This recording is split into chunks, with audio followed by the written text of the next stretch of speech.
Good morning, good afternoon, good evening to our listeners. This is Sid, your host of Sit Down with Sid podcast. Uh, Today we have a very special guest who I have known personally over the last couple of years, and genuinely one of the most humble human beings I've come across. And it's an honor for me to introduce you to all to Alok Tewari. Hi, Alok. Thank you for being a guest on the podcast. Sid, firstly, thank you so much for such a warm welcome. I'm glad to be here. I'm very glad for our friendship, and it's amazing what you're doing with Sit Down with Sid. It's just amazing. So I'm very glad to be here. Thank you for having me. Of course, thank you so much. Appreciate the kind words. Uh, so, Alok, before we kind of get into the podcast, would you take a moment to tell our audience a little bit about your background, where you come from, and your journey to the United States and so forth? Absolutely, Sid, gladly. So I grew up in India in very small places all around India. My father had a traveling job. And then nearly 20 years ago, my wife and I, we both immigrated to US. We landed in Los Angeles. And since then, like any other immigrant, our journey has nothing been full of twists and turns, but in the end, it has been rewarding. It's been fruitful. We have really enjoyed where we are headed. From a personal perspective, I'm a mechanical engineer, but I started my journey within the insurance industry. And I've been part of many large insurers on East Coast and West Coast side. Right now, I am part of a large organization. I work as vice president of global engineering strategy and operations. But what I'm very proud of is my educational journey, which has coincided along with my professional journey. So when I came here, I saw that most of the leaders were highly educated, highly literate. And that was before I was exposed to the startup world. But in the corporate world, at least, I saw that and I pursued that journey. And that's where part of the journey took me to Boston University, where I did masters in insurance. I went to University of Maryland to pursue a doctorate in management. Oh, And wow. most recently, I just completed a law degree from University of Connecticut. And the journey, the educational journey, the exposure on corporate world has just exposed me phenomenally to what a great country this is. I love hearing that from you. Uh, Myself, I've been here 20 years as well, and so I just want to ask you one thing because, United States is the greatest nation in the world. It's the greatest capitalist economy in the world. There is no denying that. And especially, I personally feel that if it wasn't for migrants, this country would not be what it is. So my question to you is, how has your journey been in this country over the last 2 decades? Uh, are you like, if there were a few key takeaways, if one has to take away from your journey, what would those be? So I wholeheartedly agree with you. This is the land of the free. If you have a dream and if you pursue it with hard work, you can accomplish anything over here in this country, United States. I have been exposed to all the ups and downs in nearly last 20, 25 years of United States, starting with September 11th. I felt that. It impacted my job personally during that time. And Oh, then once I landed over here in US in 2005, we were hit with a financial crisis, 2007, 2008. And all of us have lived through that, the ups and downs of the economy. And then most recently, COVID came in. So I've experienced a lot within the last 20, 25 years. But my conclusion is if you are hardworking, if you play by the law, and if you do right things, there is no limit to which you cannot excel within this country. I love that. And you know what, Alok, since I've known you, I love your attitude, and there is a reason why you have so much love and following on LinkedIn. The link for which we will share in the description of the podcast as well. So if people want to connect with you, see the evolution of your journey, get inspired, that's the place to be at. So now I want to go on more on the professional front. I want to talk about a little bit about the startup business, because you mentioned initially in your blurb that you were here, you saw the startup culture, the corporate world, and so forth. Uh, what fascinated you to kind of venture into the startup world? Because startup world is a very cutthroat, competitive world. Uh, almost 9 out of 10 startups fail. I lived in San Francisco for a couple of years. Uh, I went to so many VCs, venture capitalist meeting, and I saw so many startups, nonstop ideas.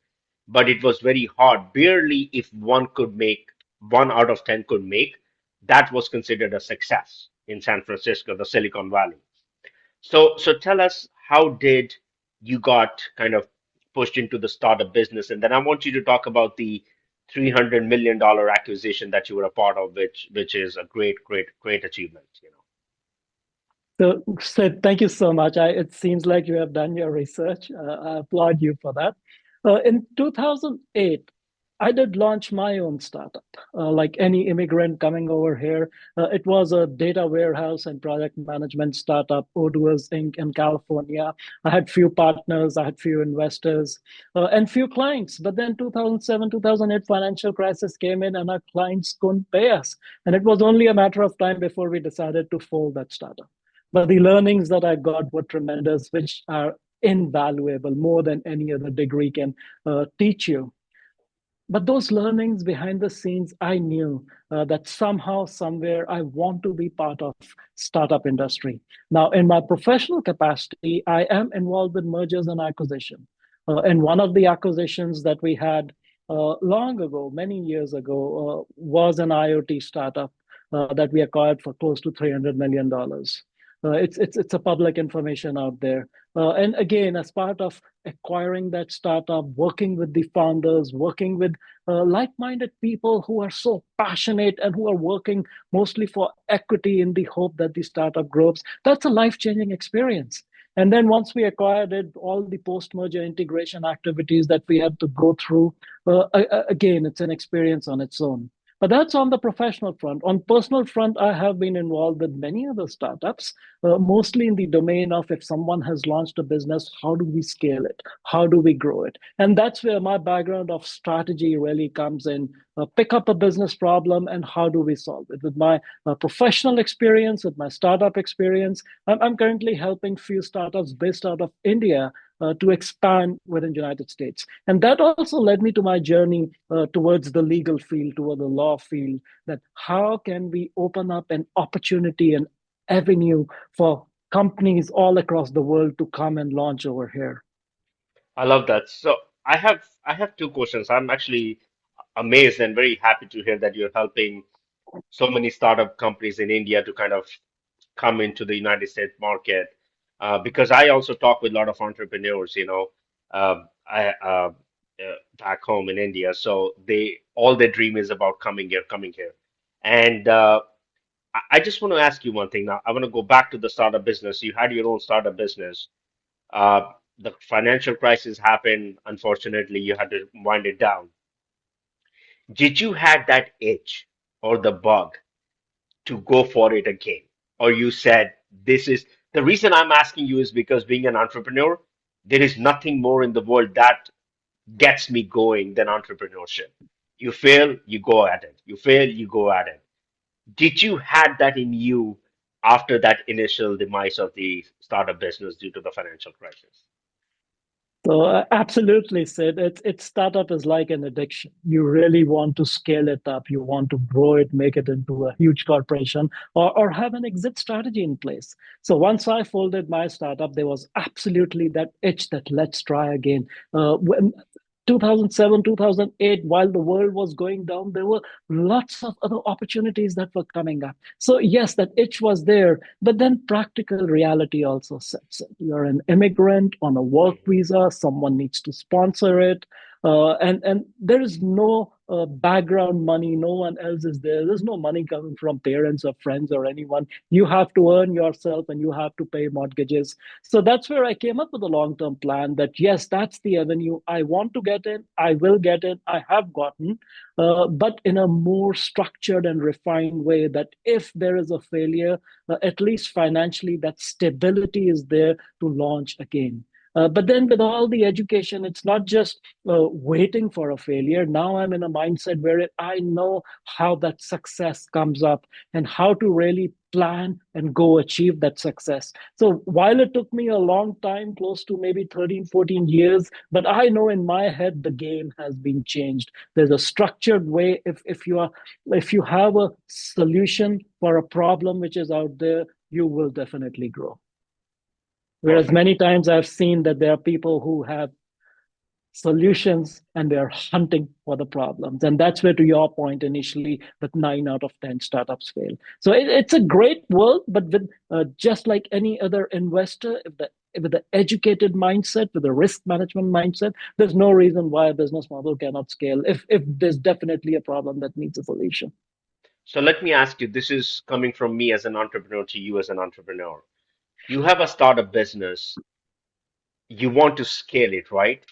Now, being in Silicon Valley, I saw that the VCs, the funding, CDA, all this funding, they look at the future of the business in the 3 to 5 year term.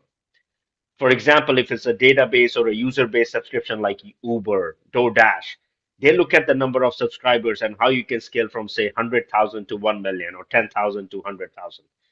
Based on your experience, is it the vision, the 3 to 5 year, or is it the product or the services that is the key to the startup business in order for scalability? So you have touched a very important point that every entrepreneur and founder faces. That should they go in for valuation or should they go in for profits? If their intent is really to sell their business, they will do anything to increase valuation of their business. And valuation does not mean profits. Valuation means more revenue, growth, scale up, blitz scaling, and move fast. That's one way of looking at it. My personal approach is, if you're solving a problem, firstly, you need to be committed to at least 10 years to that initiative. Uh, Things don't happen fast. Success does not happen overnight. Success happens in increments. If you're out there making connections, building a relationship, you need to have that 10-year mindset and then go for it. And then if you're not in the valuation game, if there is no VC behind you, and if you have a genuine solution for a problem, go for profitability. Profit will feed it. End of the day, evaluation will increase on its own. You will attract other like-minded investors. But again, if you want to scale fast and exit, you have VCs who support your valuation. By all means, do that. But for most of our entrepreneurs, we only get angel investors who are paying a little bit of money. We don't get access to those large VCs who are pumping in money. That's where sustainability, profitability really matters a lot. Uh, Thank you for sharing, Alok. So I want to know, and I'm sorry I keep asking you questions because this is so fascinating. This topic is so fascinating, and I've been a part of it. Like I can continue to talk about it, but I'll ask you a few other questions on this topic. Now, do you think as a startup, now you get angel investors, they take equity in your business. Is it worth it for you as an entrepreneur to share your equity to get the dollar amount to scale the business when you know See, you can make it on your own? Or for example, I hope you understand what I'm trying to say. I absolutely, and Is it worth it?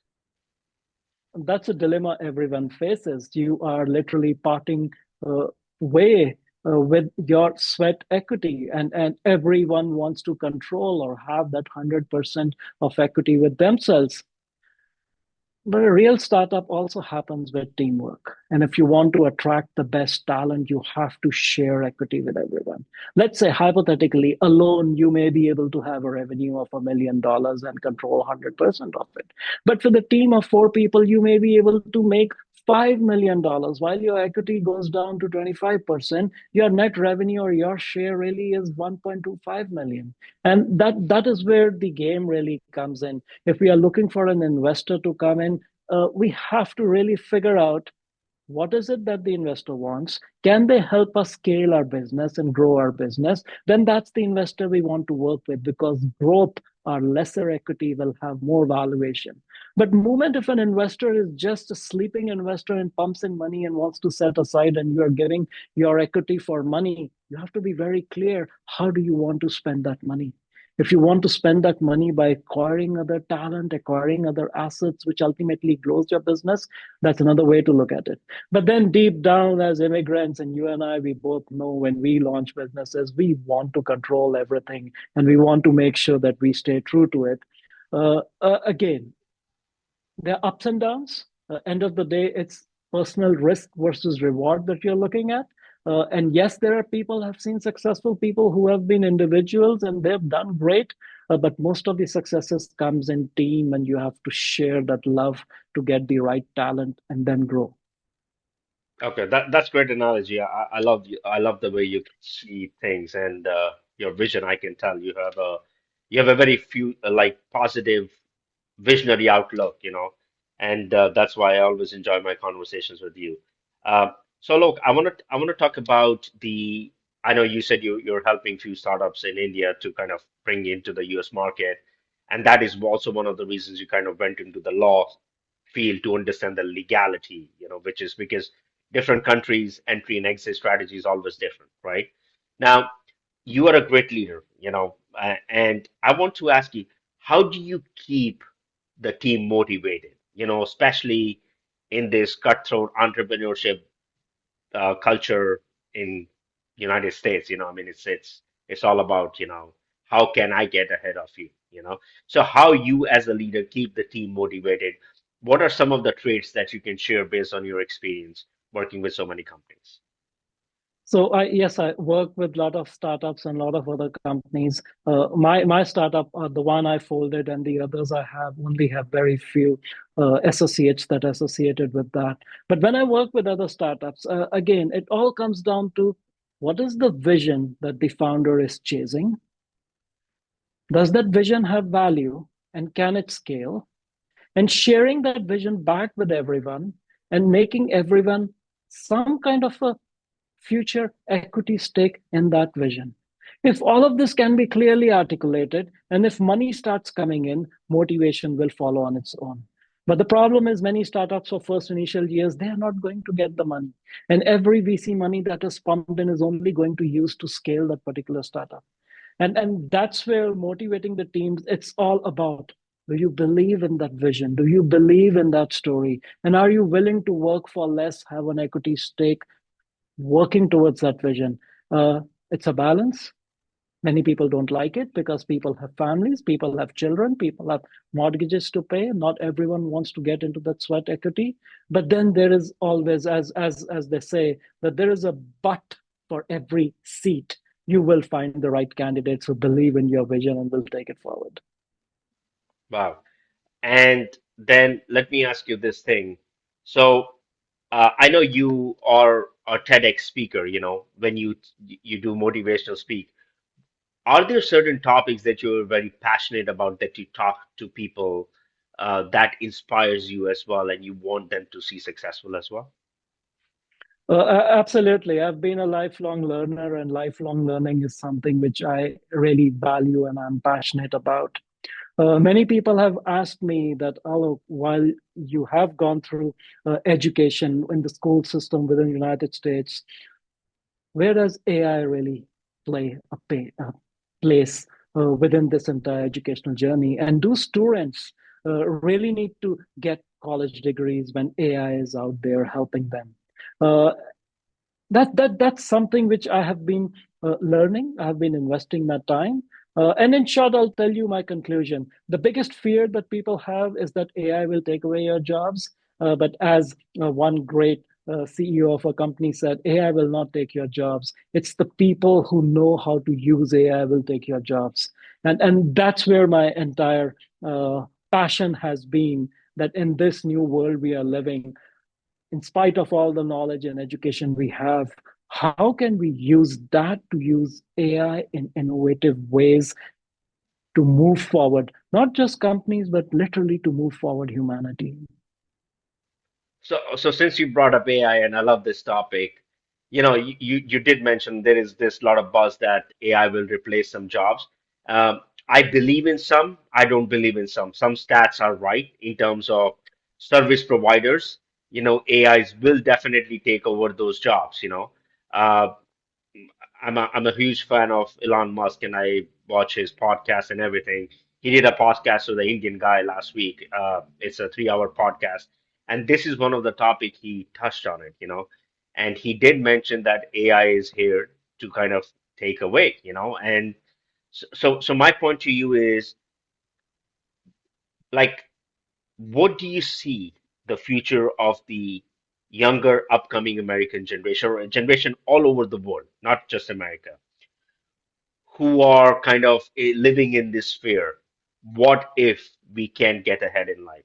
What if we can't find anything to support and sustain ourselves? What are your thoughts on especially this topic? AI is new. There's a lot of buzz. Many people have said it's a bust. I truly believe in artificial intelligence, but I also believe in business models. Will AI replace human jobs? Absolutely, it will. But it all depends. What kind of jobs is it going to replace? Desk jobs, repetitive jobs, jobs that require you to call customers or talk with them, yes, those jobs are at risk.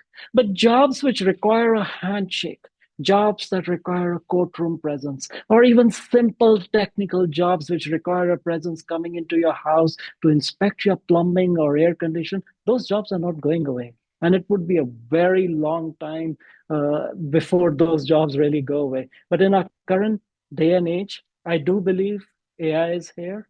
We are right at the cusp of that evolution, that transformation that humanity is watching, that humanity is going through. Everyone's lives will change, if not today, definitely 5 years from now. All jobs will be impacted. If you look at many of these large organizations, tech companies have had so many layoffs, and this is just the beginning. Because if a programmer earlier used to type a piece of code, tools like Google Gemini and ChatGPT can give you that in seconds. So why would you need a developer to really develop that? And that is where a developer who knows how to use AI to build rapid applications, that's really the future. Same thing. There was a time when outsourcing was a big deal. If something can be outsourced, that thing can easily be automated and can be replicated with artificial intelligence as well. It's only a matter of time. I know there are many entrepreneurs out there which are out there ready to change the corporate world leveraging AI. Very interesting, especially coming from someone who is a senior executive in a corporate world. Uh, Very interesting perspective shared, from your end. Um, I want to talk about team building. I know you have had great success in building teams as well, and this all kind of ties into entrepreneurship, leadership, which you are great at and you excel pretty well in this. Uh, what are some of the qualities or traits one must have to build a team? You know, uh, give us some of your uh, insights on this topic. So there are many schools of thoughts. One is a leadership model, another one is a coaching model. In a leadership model, you lead from front, show how it's done, and then back off. Let the teams take leads. And great leaders are those if they can impart their vision to their team members and their teams then take it forward. That's the best form of team building. But there's a coaching model as well, wherein you act like a servant leader behind the scenes, empower teams, share them what that future may look like, motivate them, and then take them forward. Uh, in corporate world, we have seen all kinds of leaders. Steve Jobs was a visionary leader, wanted to take it forward. But so is Tim Cook. He has also taken Apple ahead with leaps and bounds of what he has accomplished. End of the day, it's all about what is the vision, where are we headed, leave it on the teams to get you there. Some team members will get you there faster, some team members will get you in their own place, but both sides will get you to that goal if you can clearly articulate what is that goal, what is that North Star, how it will help us, and then let the teams go. Great. So, Alok, now my question is, if there are some entrepreneurs, and I'm sure we do have a lot of entrepreneurs who listen to our podcast, if they are planning on launching a startup or they have a startup and they want to reach out to you, is LinkedIn the best way to reach out to you? Absolutely. LinkedIn is definitely the best way. Reach out to me on LinkedIn. Alok Tewari, and I'm sure you'll post the links as well. Reach out to me. I have energy and time to talk with people, literally evenings and weekends. That's what I have reserved. I want to talk with those organizations. And I know there are many, many startups out there outside of United States who are trying to find a way to launch their businesses within US, but they're afraid they may not get work visas. They're afraid of legal implications. How do they scale? And my answer to all of them is wherever you are, sit there, solve a problem rather than earning in your local currency. There are ways to earn in US currency. Solve a problem in US market, but enjoy the US dollars in your native country that you are. The many successful people have done that. It's definitely possible. It's not that you have to come to this country in this global world with fiber optics network and with artificial intelligence. Sit where you are, solve a problem, earn in the currency of that country. So if I understand correctly, it's okay for you to run that business from your host country and provide whatever product services you're providing or solution to the problem in the United States to earn the United States currency, if I understood that correctly. Absolutely. As long as you have a legal entity, you abide by all laws within United States. You make sure you have the right EIN number, you have the right setup, you have a registered agent over here. And if you follow all local, state, federal laws and do the right thing with ethics, yes, absolutely, you can earn. So now I know you brought up the law thing. I don't know if how deep you want to go about that. Is your the law aspect, the legal field that you're pursuing now or want to pursue, is that more on the mergers and acquisition, or is that more on the startup side of a corporation of a business entity? So I do have a full-time job, and I want to make sure that everything that I do, there's no conflict of Of interest course. So with the employer I have it. With that, there are certain areas where I do want to provide pro bono services. I want to join legal aid services as soon as I'm barred in state of New York. Uh, Areas like immigration law, people need help, and I want to make sure that the help is there.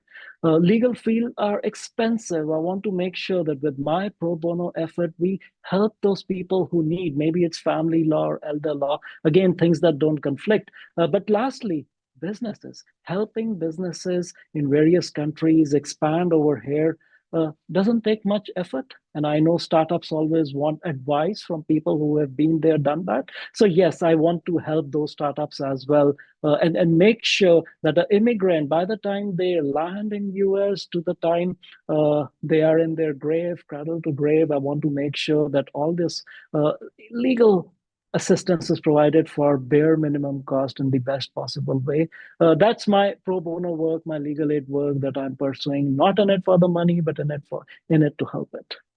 perfect. And then what is your kind of timeline if because as I said, if there are entrepreneurs listening to this who want to come here and who are kind of very interested in talking to you, what do you think is the timeline of you providing those pro bono services? Is it in the next 3 years, 5 years?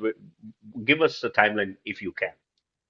Probably starting Q2 of next year. By Q2 of next year, I'll be definitely be in a position to help them with legal needs. Right now, I want to make sure that I do get barred in state of New York, and then eventually I may open my not a non-profit, but maybe more like a public benefit law firm providing pro bono services.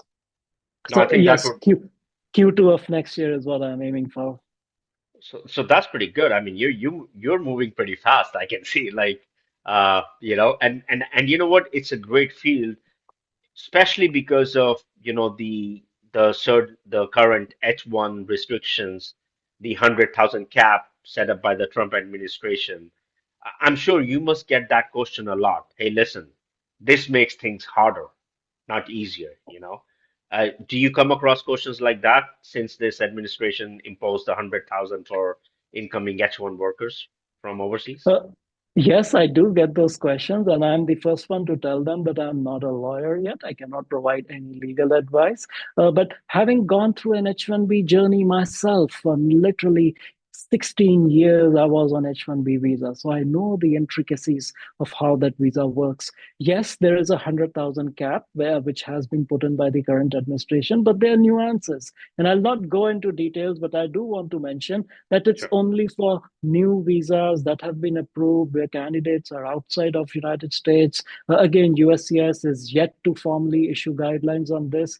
So yes, there's a lot of misinformation out there. I will advise and guide people to go to USCIS website, read bulletins over there, and follow that.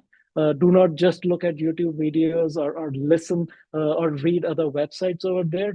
Do your own research or talk with an immigration attorney. They will guide you because surprisingly, there is a lot of misinformation. If you understand the intent of what's happening, I'm sure everyone in their rational mind will support the administration and why this has been put in place. Perfect. I have this question I've been dying to ask. When is your next startup venture? Will that ever happen? So my law firm will be my next startup venture, and I want to make sure that I grow and scale in the right way. But yes, there is a long life in front of me, and there is no dearth of ideas. For now, I'm very much committed to the organization I'm working for. But in future, definitely there will be other pieces, there'll be other businesses, mostly related to the fields of law around legal services. But yes, they will be coming soon. And Sid, you've been a great friend. I'll keep you definitely posted and updated on how things are evolving. Absolutely. I'm like super thrilled and excited. Uh, Alok, is there anything else that you would kind of you would like us to shed some light on some topic that we missed that you would like to talk about? All I firstly said, it has been a great having this conversation with you. I do want to mention this to you and your audience that while startup world looks great, and everyone wants to get in because they see the riches out there, it is hard. Make sure all your ducks in a row. Make sure you're financially stable. Last thing you want is that in order to pursue startups, you spend 10 years of your life, and when you look back, you realize you should have invested more time with your family and friends. So make sure your foundation is strong because when you will need help, your friends and families will be the one who will be there for you. That's the only advice and my typical advice I give to everyone. But if people, and I'm sure in spite of all of this, people do believe that by having a startup, they will definitely grow. And many do, but go with a grain of salt. It's tough, it's cutthroat, it's ruthless. There are many failure, slippery slopes out there. Just have a clear vision, a clear eye, and then go for it. And I do believe everyone should be an entrepreneur. So Alok, one last thing I want to ask is, so do you provide more on the strategy and execution, or do you provide more on the, I know the law part will come later on Q2. For now, what kind of services do you provide? Do you provide management consulting? Do you provide strategy execution, or do you provide uh, operational help? If I wanted to ask you in these three specific orders, what would that be? So I'm a strategy person. I help people strategize. And no, I do not charge anyone. It's not a paid service. It's helping people grow their business. So I help them with strategy. If they have an idea, I think in a 15-minute conversation, we can figure out whether it's viable or what's the market, whom we are chasing, what's the revenue potential. I help strategize with entrepreneurs, mostly in India, how to expand their business in the United States. This is so interesting. I'm actually now more intrigued, and I'll be keeping in touch with you more often. Alok, I know you're very busy. Thank you so much for taking the time. I think this was absolutely a blast. I can go on and on on this conversation for hours, you know. Uh, and wow, I'm so happy to have you. And this was absolutely amazing. And it's so nice to see your smile and the positive outlook that you carry, you know. Sid, thank you so much for having me. You are doing a great service with your podcast. I definitely follow your podcast and I have been listening to them for years now. Please continue to do the great work you are doing. And as your slogan over there says, bringing people together around the world. Thank you for doing this. Thank you so much, Alok. I really appreciate it. Thank you for coming on as a guest. And from our end, we wish you nothing but success. And I hope sky's the limit for you. Thank you so much. Wish you the same. You take care. Thank you. Bye bye. Bye bye.